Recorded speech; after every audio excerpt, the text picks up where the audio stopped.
23 de fevereiro de 2010, Paraty, Rio de Janeiro.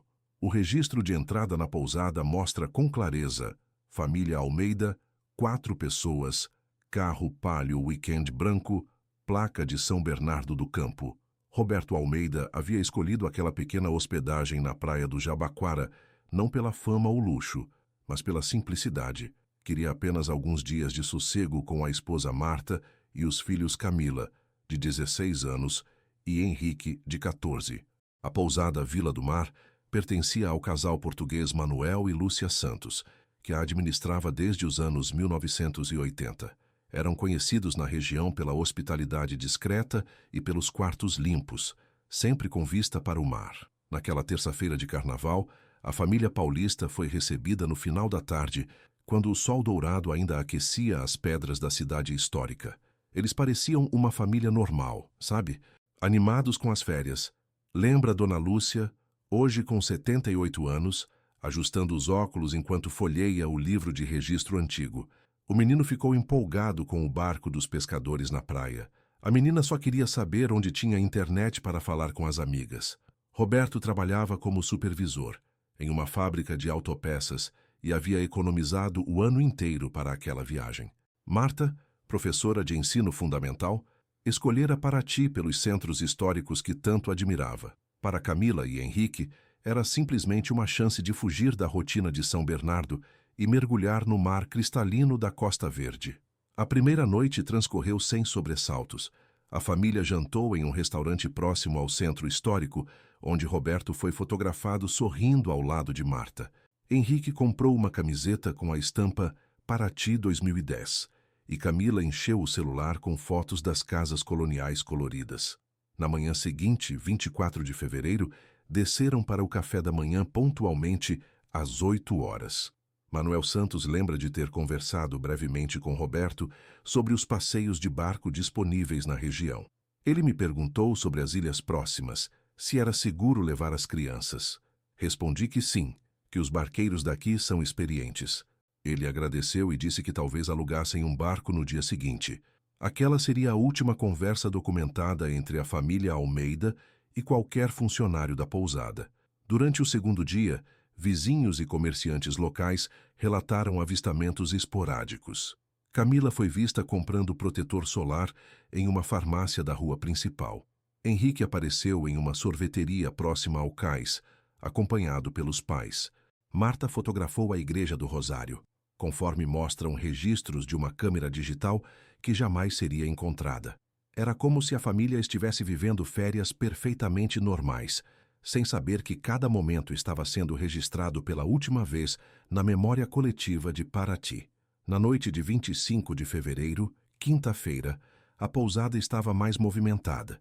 Outros hóspedes chegaram para aproveitar o fim do carnaval, e Manuel Santos lembra de ter visto as luzes acesas no quarto da família Almeida por volta das 10 da noite. Ouvi o barulho da televisão e algumas risadas. Pensei, que bom, estão se divertindo. Nunca imaginei que seria a última noite. Na manhã de 26 de fevereiro, a ausência no café da manhã não preocupou inicialmente. Muitos hóspedes saíam cedo para aproveitar as praias ou fazer passeios, mas quando o horário avançou para meio-dia e ninguém da família apareceu, Dona Lúcia decidiu bater na porta do quarto. Silêncio absoluto. A porta estava destrancada. Dentro, as camas desfeitas, roupas espalhadas como se tivessem saído com pressa, mas não havia sinais de violência ou confusão. As toalhas úmidas no banheiro indicavam que alguém havia tomado banho recentemente.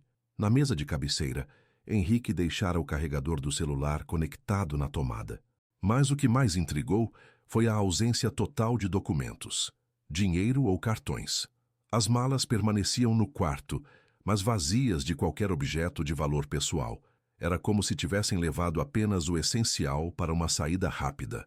O Palio Weekend branco, que estava estacionado na rua em frente à pousada, havia desaparecido. Às 15 horas daquela sexta-feira, Manuel Santos ligou para a Polícia Civil de Paraty. Começava ali um mistério que atravessaria uma década sem respostas. A ligação de Socorro Almeida para a pousada Vila do Mar aconteceu no sábado, 27 de fevereiro, por volta das 10 da manhã. Alô? É da pousada? Meu irmão Roberto estava aí hospedado com a família. Eles não voltaram para casa ontem como combinado. Vocês sabem alguma coisa? Do outro lado da linha, Manuel Santos sentiu o estômago apertar.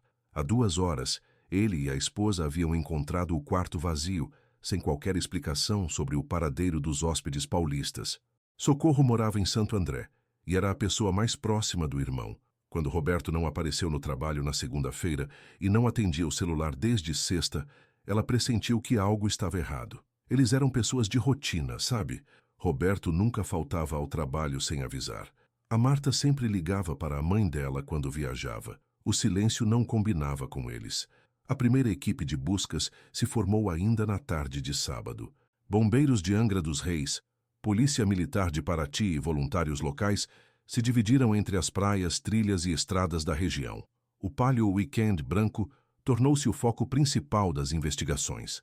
Delegado Marcelo Ferreira, responsável pelo caso na época, lembra da pressão que sentiu nos primeiros dias. Família de classe média, pai trabalhador, mãe professora, filhos adolescentes, não havia motivos aparentes para um desaparecimento voluntário. E também não encontramos sinais de violência ou sequestro. Era desconcertante. Os primeiros relatos de testemunhas começaram a chegar no domingo. Um frentista de posto na rodovia Rio-Santos jurava ter visto o Palio Branco na madrugada de sexta para sábado, seguindo sentido Angra dos Reis. Mas as câmeras de segurança da estrada, quando finalmente analisadas, não confirmaram a informação. Pedro Machado, pescador aposentado que morava próximo à pousada há 40 anos, trouxe um relato mais intrigante. Na quinta de manhã cedo, vi a família no cais. Estavam conversando com o Zé do barco sobre um passeio. O homem anotou alguma coisa num papel. Pensei que fosse marcar para outro dia. José Pereira, conhecido como Zé do barco, era um dos barqueiros mais experientes de Paraty. Quando a polícia o procurou, confirmou a conversa com Roberto Almeida, mas negou ter fechado qualquer passeio. Ele perguntou sobre as ilhas mais bonitas, quanto tempo levava, essas coisas. Eu expliquei sobre a Ilha do Pelado, a Praia Vermelha, mas não agendamos nada. Disse para ele voltar se decidisse fazer o passeio. Na segunda semana de março, as buscas se intensificaram. Mergulhadores da Marinha rastrearam o fundo da baía em busca do carro submerso. Equipes especializadas vasculharam as ilhas próximas, trilhas na Serra da Bocaína e até mesmo propriedades rurais abandonadas na região. Marta Conceição, mãe de Marta Almeida, chegou a Paraty na segunda-feira acompanhada de outros parentes. Aos 65 anos, ela instalou-se em uma pousada próxima e passou 2 semanas coordenando sua própria busca informal. Eu conhecia minha filha melhor que qualquer policial. Ela não sairia de férias sem me avisar. Alguma coisa aconteceu com eles aqui, dizia, caminhando pelas ruas de pedra com uma foto da família na mão. O caso ganhou espaço na mídia nacional quando uma emissora de televisão de São Paulo produziu uma reportagem especial. A matéria mostrava as imagens da família no último dia em que foram vistos e entrevistava moradores locais, mas não trouxe pistas concretas. Curiosamente, foi nesse período que surgiram os primeiros relatos contraditórios. Uma comerciante do centro histórico afirmou ter visto Camila chorando no telefone público da Praça Central na quinta-feira à tarde, mas não conseguiu ouvir a conversa. Um turista mineiro disse ter cruzado com o Palio Branco na estrada para Cunha, interior de São Paulo, mas não anotou a placa completa. O mais intrigante foi o depoimento de Maria das Dores, vendedora ambulante de pastéis na praia. Vi a família na quinta de manhã. Eles estavam agitados, sabe? O homem falava no celular, gesticulando muito. A mulher segurava os filhos pela mão, como se estivesse com medo. Achei estranho, mas turista às vezes age esquisito. Quando questionada pelos investigadores, Maria das Dores não conseguiu lembrar detalhes da conversa telefônica, apenas a expressão preocupada de Roberto Almeida. Em abril, após 6 semanas de buscas intensivas, o caso foi transferido para a Divisão de Homicídios de Niterói. A família passou a ser tratada oficialmente como desaparecida, e não mais como vítima de acidente ou crime local. Socorro Almeida voltou para Santo André, carregando uma frustração que a acompanharia pelos próximos 10 anos. Eles sumiram como se nunca tivessem existido. Um carro, 4 pessoas, sem deixar rastro. Como isso é possível em pleno século XXI? A casa da família, em São Bernardo do Campo, foi mantida intacta até 2013, quando parentes finalmente se resignaram a vender os móveis e devolver as chaves ao proprietário.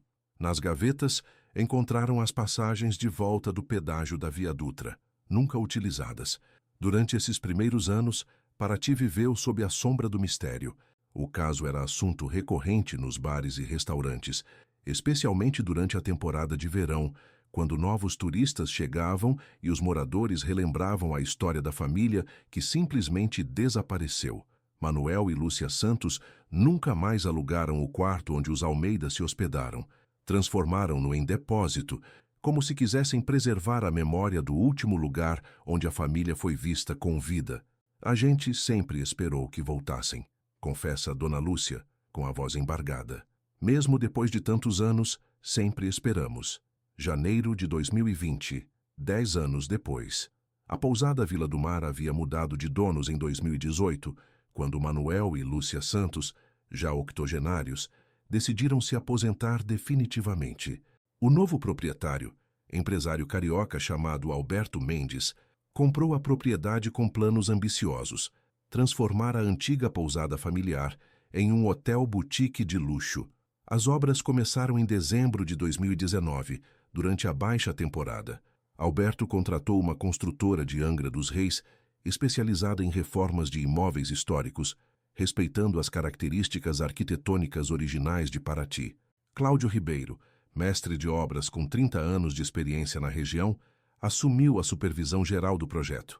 Ele conhecia a história da família desaparecida, todo morador antigo de Paraty conhecia, mas não imaginava que ela voltaria à tona de forma tão inesperada.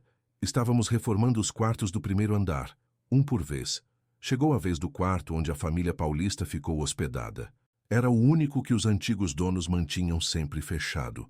A primeira etapa envolveu a remoção de móveis antigos e a análise da estrutura das paredes. O quarto precisava de instalação elétrica nova, encanamento moderno e reformulação completa do banheiro. Era um trabalho delicado, já que a construção datava dos anos 1960. Na manhã de 15 de janeiro, quarta-feira, Cláudio e 2 ajudantes começaram a demolir uma parede de madeira que separava o quarto do corredor. Era uma parede sem função estrutural, que seria eliminada para ampliar o espaço. Quando derrubamos os primeiros painéis, percebemos que havia um vão atrás. Não era comum nesse tipo de construção, mas às vezes os construtores antigos criavam esses espaços para passar fiação ou encanamento. O que encontraram ali dentro, porém, não tinha nada a ver com instalações prediais. João Carlos, um dos pedreiros, foi o primeiro a ver o objeto estranho no fundo do vão escuro. Com a lanterna do celular, iluminou o que parecia ser uma mala pequena, cor-de-rosa, encostada na parede dos fundos. «Chefe, tem uma bagagem aqui dentro», gritou para Cláudio, que estava do outro lado do quarto. Inicialmente, pensaram ser apenas entulho esquecido de alguma reforma anterior, mas quando Cláudio se abaixou para examinar o objeto, percebeu que estava em condições surpreendentemente boas para algo abandonado há anos. Era uma mala de viagem infantil, rosa com detalhes em branco, do tipo usado por crianças e adolescentes. Estava fechada, mas não trancada. Ao lado, parcialmente coberta por poeira e teias de aranha, havia uma sacola plástica transparente. Minha primeira reação foi chamar o Alberto. Ele chegou em 15 minutos e ficou tão surpreso quanto a gente. Decidimos não mexer em nada, até entender o que estava acontecendo. Alberto Mendes, o novo proprietário, conhecia vagamente a história do desaparecimento da família Almeida. Quando Cláudio o chamou para ver a descoberta, uma suspeita imediata cruzou sua mente. Pensei, isso não pode ser coincidência. Uma mala infantil escondida atrás da parede do quarto onde eles se hospedaram? Liguei imediatamente para a Polícia Civil. O delegado Marcos Vieira chegou à pousada às 14 horas, acompanhado de 2 investigadores e um perito. A primeira providência foi isolar o local e fotografar tudo antes de remover qualquer objeto. A mala foi aberta com cuidado extremo, na presença de todos os envolvidos. O conteúdo deixou todos em silêncio. Dentro, perfeitamente dobradas e organizadas, havia roupas de banho femininas, um biquíni tim rosa e branco, uma canga com estampa de flores e um short jeans desbotado. roupas que claramente pertenciam a uma adolescente. Na sacola plástica ao lado, encontraram uma câmera fotográfica analógica, modelo que havia sido popular no início dos anos 2000. Era uma Kodak simples, do tipo usada por famílias em viagens. O filme ainda estava dentro, aparentemente intacto. Foi o momento mais tenso da minha carreira, lembra o delegado Marcos Vieira. Todo mundo ali sabia que estávamos diante de evidências que poderiam finalmente esclarecer o que aconteceu com os Almeida. Havia também um pequeno caderno de anotações com capa azul, algumas páginas preenchidas com uma letra adolescente. As primeiras páginas continham impressões típicas de uma jovem em férias. Praia linda, comida gostosa. Papai prometeu passeio de barco. Mas foi a última anotação que mais intrigou os investigadores. Algo estranho está acontecendo. Mamãe está nervosa. Papai não para de olhar pela janela. A data da anotação, 25 de fevereiro de 2010. Véspera do desaparecimento. O perito responsável pela análise das evidências, Eduardo Santos, foi categórico sobre uma constatação. Os objetos estavam ali há muito tempo, provavelmente cerca de uma década, considerando o acúmulo de poeira e o estado de conservação dos tecidos. Alguém colocou essas coisas atrás da parede intencionalmente. Não foram esquecidas ou perdidas. Foi uma ação deliberada. A pergunta que ecoava na mente de todos os presentes era óbvia. Quem havia escondido a mala e os pertences? E por quê? Alberto Mendes tentou contatar Manuel e Lúcia Santos, os antigos proprietários, mas o casal português havia se mudado para uma casa de repouso em Volta Redonda e não estava recebendo visitas devido à pandemia de Covid-19. A notícia da descoberta vazou para a imprensa local no dia seguinte. Em 48 horas, equipes de televisão de Rio de Janeiro e São Paulo estavam novamente em Paraty, cobrindo os desdobramentos do caso que parecia finalmente ganhar um novo capítulo. Socorro Almeida, irmã de Roberto, já com 67 anos, soube da notícia através de uma ligação de jornalista. Após 10 anos de silêncio, voltou a ter esperanças de descobrir o que aconteceu com o irmão e a família. Se quando ouvi falar da mala rosa, soube imediatamente que era da Camila. Ela adorava rosa, tinha tudo dessa cor. Pensei, finalmente vamos saber a verdade. Mas a verdade, como sempre acontece nos mistérios mais profundos, continuaria escondida atrás de mais uma camada de perguntas sem resposta. O filme da câmera fotográfica seria revelado uma semana depois, trazendo imagens que, ao invés de esclarecer o mistério, apenas o aprofundaram ainda mais. O laboratório fotográfico que revelou o filme da câmera encontrada na pousada ficava no Centro Histórico do Rio de Janeiro, especializado em filmes analógicos antigos.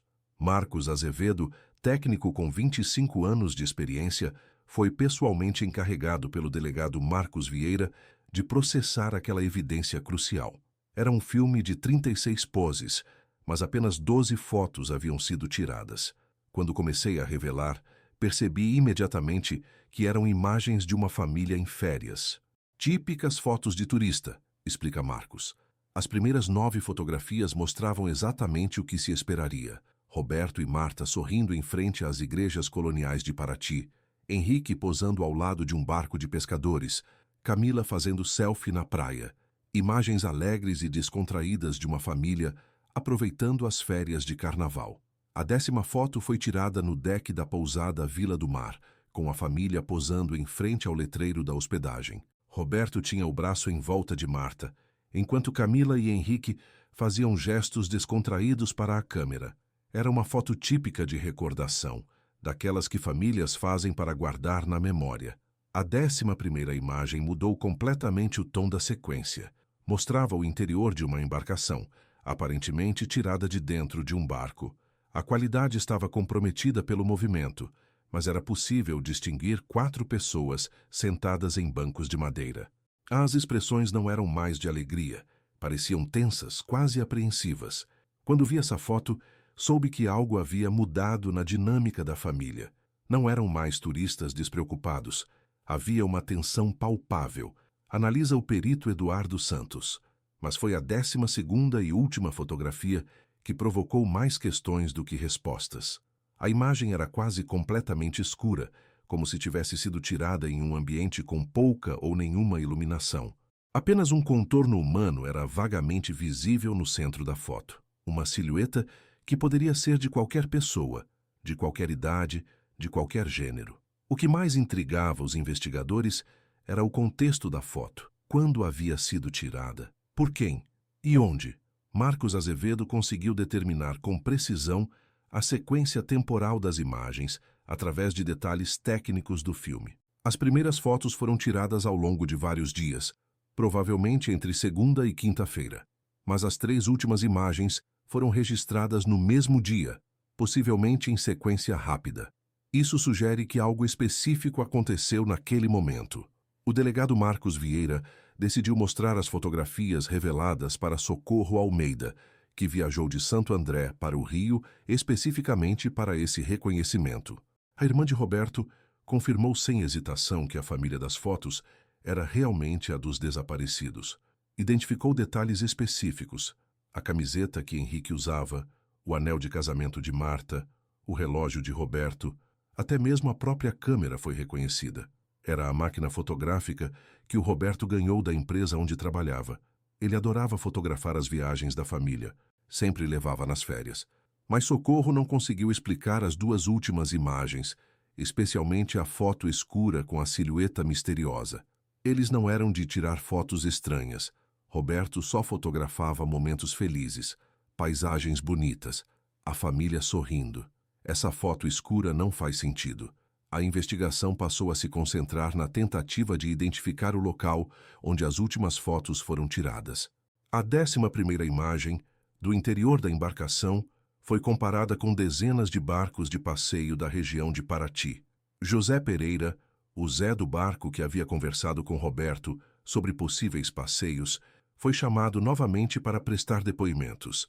Desta vez, analisou cuidadosamente a foto do interior da embarcação. É difícil ter certeza, mas essa madeira, esse tipo de banco, parece com a lancha do finado Osvaldo. Ele tinha um barco maior, fazia passeios para grupos de turistas.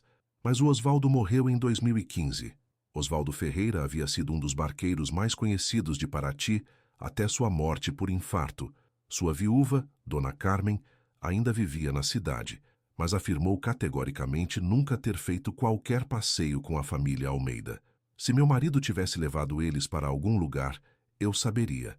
Ele sempre me contava sobre os passeios, principalmente quando acontecia alguma coisa diferente.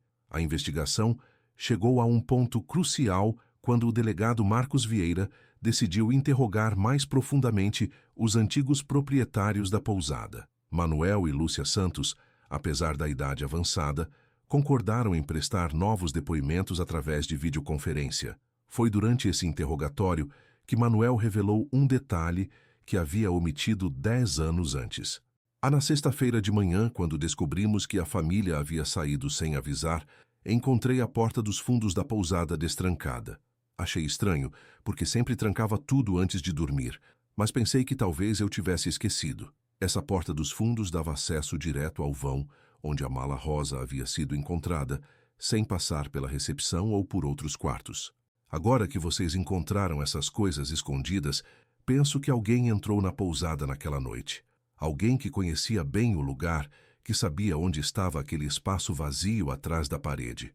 Lúcia Santos complementou o depoimento com outra informação perturbadora. Manuel nunca me contou isso antes, mas eu sempre desconfiei de uma pessoa. O Osvaldo, o barqueiro, tinha as chaves da pousada. Às vezes, ajudava com reparos pequenos quando estávamos viajando. Ele sabia de todos os cantos e recantos do prédio.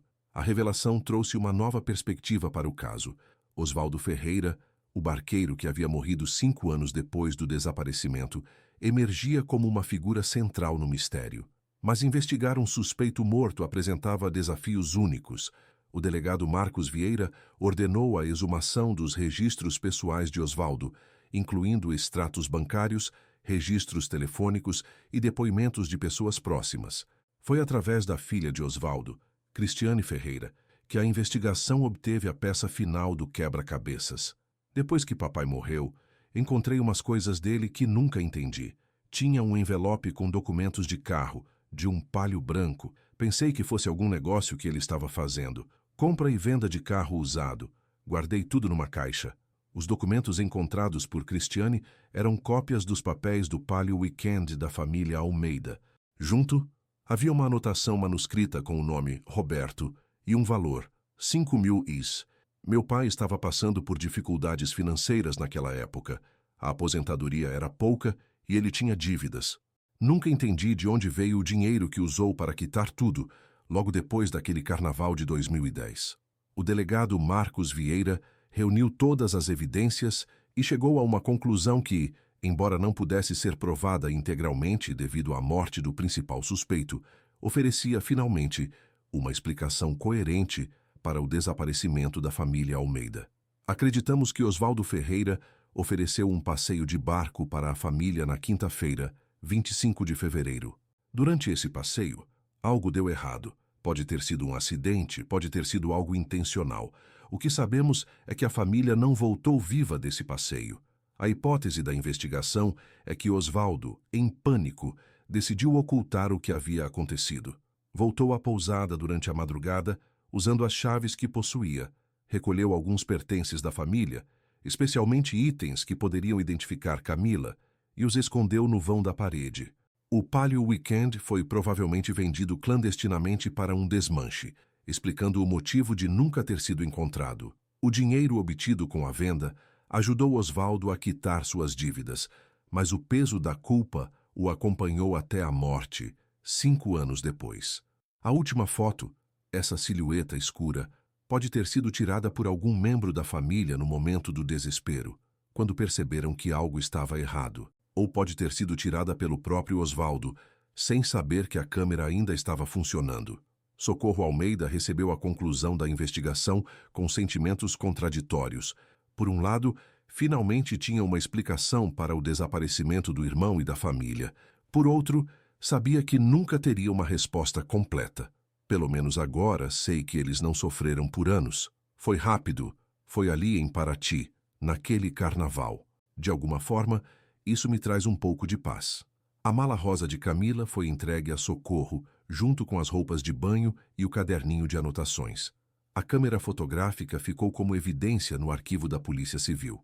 A pousada Vila do Mar finalmente virou Hotel Boutique, como planejado por Alberto Mendes. Mas ele decidiu manter uma pequena placa discreta no lobby, em memória à família Almeida. Eles merecem ser lembrados. E a gente precisa lembrar que alguns mistérios, mesmo quando finalmente revelados, deixam cicatrizes que nunca cicatrizam completamente. Paraty continua recebendo milhares de turistas todos os anos. Muitos nem sabem da história da família paulista que desapareceu durante o Carnaval de 2010. Mas para aqueles que conhecem o caso, cada passeio de barco, cada pôr do sol na Bahia, cada corredor escuro de pousada antiga, carrega uma lembrança sombria. As águas cristalinas da Costa Verde guardam muitos segredos. O caso Almeida nos lembra que nem todos esses segredos são destinados a permanecer eternamente ocultos. 10 anos depois, a verdade finalmente veio à tona. Mas, como sempre acontece nas histórias mais perturbadoras, a verdade trouxe consigo mais perguntas do que respostas e deixou um gosto amargo de justiça incompleta na boca de todos aqueles que esperaram uma década por ela.